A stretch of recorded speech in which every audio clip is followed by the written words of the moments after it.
मेरठ के Saurabh murder case में police की टीम जांच कर रही है और उधर साहिल की नानी जेल में उससे मिलने के लिए पहुंची और कहा मुस्कान और साहिल दोनों को एक नहीं बल्कि दो नशे हो गए थे।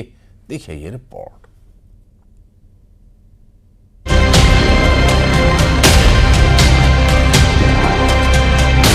भगवान कसम सूर्य नारायण में बहुत दुख है। मेरठ के चर्चित सौरभ हत्याकांड के आरोपी साहिल से पहली बार जेल में उसकी नानी ने मुलाकात की। साहिल के लिए नमकीन और कपड़े लेकर पहुंची नानी ने सौरभ की मौत पर दुख जताते हुए कहा कि घटना बेहद दर्दनाक है। भगवान कसम सूर्य नारायण में बहुत दुख है। नानी ने कहा कि दोनों को 2 नशे हो गए हैं। नशे के आदी तो दोनों ही हैं। दूसरी ओर आदमी को औरत का नशा और औरत को आदमी का नशा भी हो गया है। अरे मैं कह रही हूँ, मुझे अब तुम्हें यकीन नहीं आ रहा। इतनी बात मैं कह रही हूँ कि उससे ज्यादा लड़के का दुख कुछ नहीं करा। ये 2 नशे हो गए, नहीं 2 नशे हो गए। एक तो नशा खूब कर रखा था, एक आदमी को औरत का, औरत का आदमी को नशा, ये सबसे बड़ा हो गया।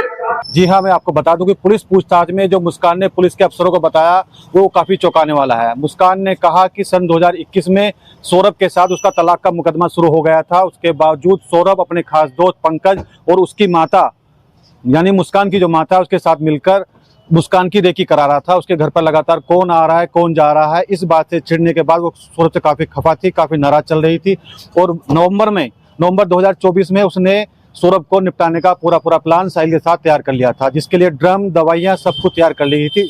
घटना से कुछ घंटे पहले सौरभ का जो खास दोस्त है वो सौरभ के साथ उसके घर पर गया खाना देने के बाद लिए, और खाना देने के बाद सौरभ और मुस्कान की काफी हाथापाई हुई, लड़ाई हुई, झगड़ा हुआ। साहिल के नानी ने नियम के मुताबिक मुलाकात की पर्ची लगाई थी। जेल मैनुअल के तहत परिजनों को मिलने की अनुमति होती है और नानी भी इसी श्रेणी में आती है, इसीलिए उन्हें मिलने दिया गया।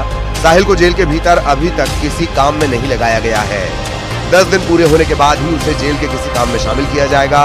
उधर जेल में साहिल के बाल छोटे छोटे कटवा दिए गए हैं। उसकी नानी ने मुलाकात के लिए अनुरोध किया था, पर्ची लगाई थी तो उसकी नानी मिलने आई। देखिए, जेल में पहला काम होता है अनुशासन में रहना, और 2-2.5 फुट के बाल का कोई मतलब नहीं है। हालांकि उसने स्वयं ही इच्छा जाहिर की थी कि मेरे बाल जो कटवा दी जाए, तो यहाँ पर नाई उपलब्ध है, अन्य बंदियों की तरह उसके भी बाल कटवाएंगे।